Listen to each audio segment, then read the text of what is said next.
Indian market के अंदर अगर आप रॉयल एनफील्ड के शोरूम में जाते हो तो भाई आप लोगों को हर कैटेगरी की बाइक देखने को मिलेगी। मतलब अगर आप लोगों को एक रोडस्टर बाइक चाहिए सो उसके लिए रिसेंटली लॉन्च गोरिल्ला 450 आप लोगों के लिए अवेलेबल है। एंड अगर आप चाहते हो कि नहीं भाई मुझे तो एक ऑफ रोडिंग मशीन या फिर अगर मेरे को एक एडवेंचर बाइक चाहिए सो आप लोगों के लिए रॉयल एनफील्ड की तरफ से आने वाली 450 हिमालयन अवेलेबल है।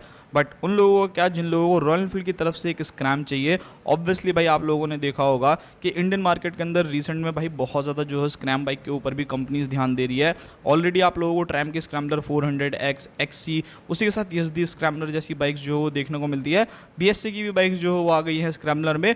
बट भाई अगर आप लोग भी प्लान कर रहे हो कि नहीं भाई मुझे रॉयल एनफील्ड की जो हो कोई स्क्रैम्बलर बाइक चाहिए, सो आप लोगों का ड्रीम जो हो बहुत जल्दी फुलफिल हो सकता है। इंडियन मार्केट के अंदर रॉयल एनफील्ड बहुत ही जल्द जो हो अपनी एक स्क्रैम 450 लेकर के आने वाला है। ऑब्वियसली बेस्ड जो है ये बाइक आप लोगों को हिमालयन के ऊपर या फिर रॉयल एनफील्ड की जो रोडस्टर आती है 450 गोरिल्ला के ऊपर ही देखने को मिलने वाली है। काफ़ी चीज़ें जो है यहाँ पर आपको शेयरिंग देखने को मिलेगी। एंड ये जो बाइक रहने वाली है, ये स्क्रैम 450 जो रहेगी वो रॉयल एनफील्ड की गोरिल्ला एंड हिमालयन के बीच में जो है वो आप लोगों के लिए रहने वाली है। सो अगर आप एक ऐसी कैटेगरी की बाइक देख रहे हो जिसको प्रॉपर एक एडीबी ना हो, प्रॉपर एक रोडस्टर ना हो, मतलब अगर मेरा मन करे कि भाई मेरे को ऑफ रोडिंग एंड बाकी सभी चीज़ें करनी है, सो आप डेफिनेटली जो है इस बाइक की तरफ जा सकते हैं। सबसे पहली चीज़ बात करते हैं इस बाइक के लुक्स एंड डिज़ाइन के बारे में कि यहाँ पर आपको जो लुक्स एंड डिज़ाइन देखने को मिलेंगे वो कैसे देखने को मिलने वाले हैं। इस बाइक को अगर आप लोग देखोगे तो देखो इसकी कुछ रेंडरिंग इमेज जो है वो हम लोगों के सामने निकल करके आ गई है कि मे भी शायद बाइक जो है कुछ इस टाइप के आप लोगों को देखने को मिल सकती है। सो सबसे पहले अगर आप लोग इसकी लुक्स एंड डिज़ाइन के ऊपर जो है वो नज़र डालोगे तो आप लोगों को देखने में काफ़ी हद तक ऐसा लगेगा कि जो गोरिल्ला आती है ना उसको ही जो हो थोड़ा सा स्क्रैम टाइप में जो हो ये कन्वर्ट करने वाले हैं। सो मुझे लगता है काफ़ी बढ़िया है। बाकी आप इमेजेस जो देख सकते हो, ऑटो कार इंडिया ने जो है ये डाला है और आने वाले कुछ ही टाइम के अंदर आप लोगों को ये बाइक जो हो देखने को मिलेगी। सबसे पहली चीज़ फ्रंट में अगर आप देखोगे तो जैसे गोरिल्ला के अंदर आपको नॉर्मल मडगार्ड देखने को मिलता है, बट इसका जो फ्रंट का मडगार्ड है वो थोड़ा सा जो हो आप लोगों को अपर साइड देखने को मिलेगा। रियर का पोर्शन देखोगे तो वहाँ पे भी आपको हल्के फुल्के जो हो चेंजेस मिलने वाले हैं। मे बी शायद एग्जॉस्ट की डिजाइनिंग भी जो हो थोड़ी सी आपको चेंज देखने को मिले। ऑब्वियसली भाई थोड़ा सा ग्राउंड क्लियरेंस जो हो आप लोगों को ज़्यादा देखने को मिलेगा, जिसकी वजह से अगर आपका मन करता है कि हाँ भाई मुझे ऑफ रोडिंग भी करनी है, सो वो सारी चीज़ें जो हो आप इजीली इस बाइक से कर सकते हैं।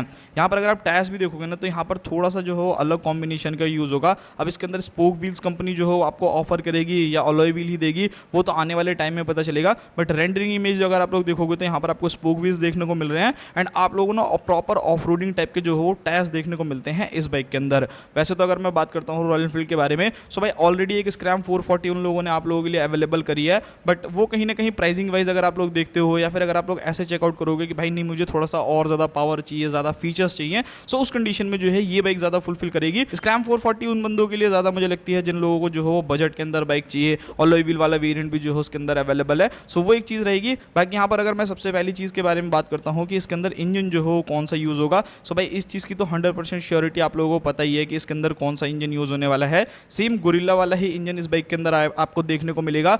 452 सीसी का single cylinder liquid cooled F5 BS6 complaint engine and उसी के साथ ये बाइक जो हो लगभग 40 bhp तक का power and 40 newton metre of torque जो हो जनरेट करने वाली है with 6 speed gear box. So ये चीज़ें जो हो वो काफ़ी ज़्यादा बढ़िया है। फीचर वाइज भी अगर मैं बात करता हूँ तो भाई यहाँ पर अगर आप फीचर्स देखोगे ना तो इस बाइक के अंदर ऑलमोस्ट वही सारे फीचर्स देखने को मिलेंगे जो आप लोगों को रॉयल एनफील्ड की गोरिल्ला के अंदर मिलता है। सबसे पहले ऑल LED सेटअप जो है यहाँ पर मिलने वाला है। TFT डिस्प्ले आपको मिलेगा जो देखने में काफ़ी सुंदर लगता है। Hazard light, dual channel ABS, riding mode, slipper clutch, उसी के साथ स्विचेबल ABS, 11 लीटर का fuel tank, Bluetooth connectivity, turn by turn navigation, मतलब ये सारे के सारे फीचर्स जो हो लोडेड रहने वाली है। सो मेरे हिसाब से मुझे लगता नहीं है कि आपको कोई भी कमी पेशी जो है वो लगेगी। बाकी हाँ एक चीज़ मैं जरूर इंक्लूड करना चाहूँगा, एक तरीके से कह सकते हो जो गोरिल्ला वाले बंदे हैं ना उनके साथ थोड़ी सी गद्दारी हो गई है।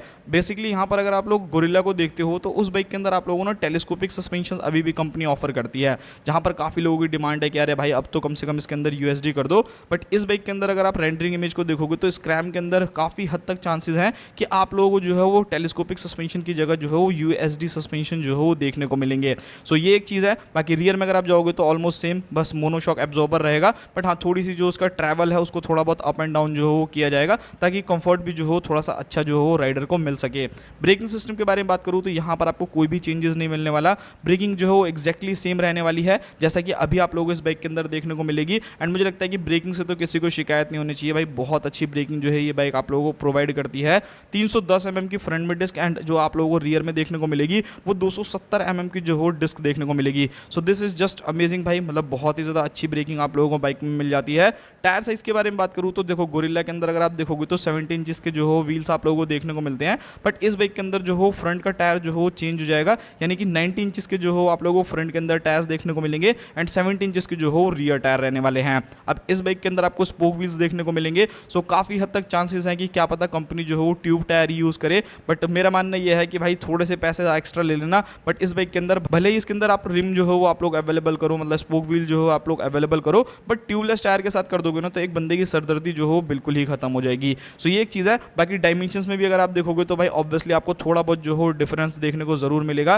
लाइक इस बाइक को अगर आप लोग देखते हो तो इस बाइक की जो सीट हाइट है वो आप लोगों को अभी तक जो गोरिल्ला आती है उसके अंदर आपको 800 mm के आसपास में सीट हाइट देखने को मिल जाती है, मतलब 790 mm के आसपास में। सो इस बाइक में ऑब्वियसली थोड़ा सा जो हो ग्राउंड क्लियरेंस को, सीट हाइट को जो है वो अपर साइड रखा जाएगा, जिससे अगर आप ऑफ रोडिंग करते हो इन डेली लाइफ तो भाई आपको कोई दिक्कत जो हो वो ना हो। सो आराम से मान के चलना कि 800 mm से तो प्लस ही आप लोगों को सीट हाइट मिलेगी। तो थोड़ा सा कॉम्प्लिकेटेड हो सकता है जो शॉर्ट राइडर है। ऑब्वियसली भाई जब आप स्क्रैम लेने के लिए जा रहे हो तो कम से कम इतनी तो ऑफ रोड कैपेबिलिटी रहे कि अगर आप कहीं से भी उछालो कुदाओ सो इजीली जो हो बाइक निकल जाए। तो उस चीज़ में जो हो आप लोगों को यहाँ पर सीट हाइट में जो हो थोड़ा सा इंक्रीमेंट देखने को मिलेगा। वेट भी जो है वो हो सकता है कि इस बाइक का थोड़ा सा ज़्यादा देखने को मिले। अभी तक ये बाइक जो हो आई थिंक 185 kg का राउंड जो हो वेट करती है। सो ऑब्वियसली 2 से 3 किलो जो मतलब टायर हो गया, सस्पेंशन हो गए, सो इस वजह से जो हो सकता है कि इसके अंदर आप लोगों को 2-4 किलो का जो हो फर्क देखने को मिले। अच्छा, ग्राउंड क्लियरेंस के बारे में बात करता हूँ। सो अभी जो गोरिल्ला 450 आती है उसकी ग्राउंड क्लियरेंस 169 mm के आसपास में मिलती है। एंड आप इमेजेस में चेकआउट करोगे ना तो आपको देखने में भी समझ में आ रहा होगा कि नहीं भाई बाइक की जो आप लोगों को जो पूरी की पूरी ग्राउंड क्लियरेंस मिल रही है ना वो बहुत ही ज़्यादा अच्छी मिल रही है।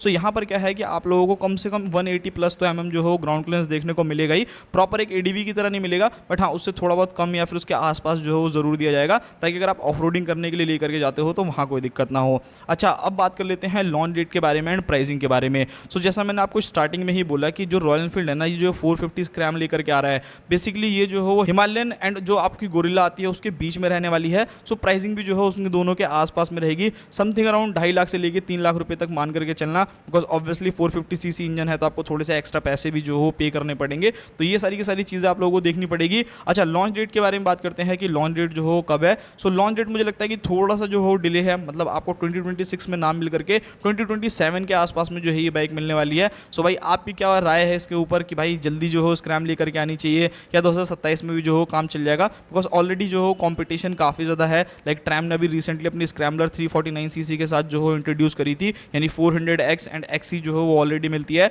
रिसेंटली यसदी ने भी जो हो अपनी स्क्रैम 350 को लॉन्च करा है। सो यही सारी की सारी बाइक्स हैं जिससे इस बाइक का कॉम्पिटिशन होने वाला है इंडियन मार्केट के अंदर। बाकी आपकी क्या ओपिनियन है भाई, आप वो चीज़ जो हो मुझे कमेंट बॉक्स में बताना कि क्या रॉयल एनफील्ड को जो हो 450 स्क्रैम लेकर के आनी चाहिए या फिर ज़रूरत नहीं है आप लोगों को। बट मेरे हिसाब से भाई मुझे लगता है कि ऑब्वियसली एक कैटेगरी जो हो अलग है। सो कहीं ना कहीं एक ऑप्शन तो रॉयल एनफील्ड की तरफ से होना चाहिए, बिकॉज ट्रैम जैसे ब्रांड आपको बाइक दे रहे हैं, यसदी जैसी ब्रांड जो हो आपको बाइक दे रहे हैं, बट किसी का जो हो मन है कि नहीं भाई मैं तो रॉयल एनफील्ड फैन हूँ, मुझे तो रॉयल एनफील्ड की तरफ से ही कोई बाइक चाहिए। सो ये काफ़ी ज़्यादा अच्छा ऑप्शन हो सकता है। ये था पूरा का पूरा डिटेल वीडियो। आई होप्स आप लोगों को वीडियो में मैंने सारी इन्फॉर्मेशन जो हो शेयर कर दी होगी। बाकी इंतजार करो, जैसे ही इस बाइक के रिलेटेड और कोई इन्फॉर्मेशन मिलेगी मैं आप लोगों से ज़रूर शेयर करूँगा।